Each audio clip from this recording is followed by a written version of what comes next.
In this video, we are going to see how we can convert the sales order to sales invoice. As we can see here, on 24th January, it says sold shirts to Mr. Samuel Burns and order number is 27.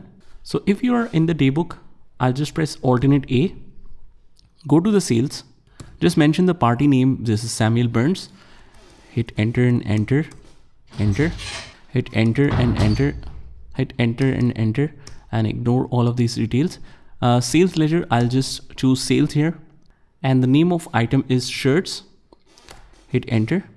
Tracking number is not applicable, and order number, list of orders, we have the pending order right here. We'll just convert the items from order to invoice. Hit enter. As we choose this, it will automatically show us all the quantity along with the rate. This makes the total to 720,000. So hit enter, enter, and end of list.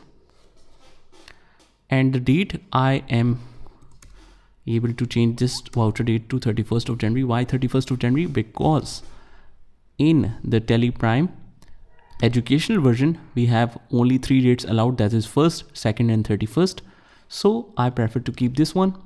Just copy and paste this narration right here. Press Ctrl A to save. And this is how you convert the sales order to sales invoice in Tele Prime. Just try this by yourself and I'll see you in the next one.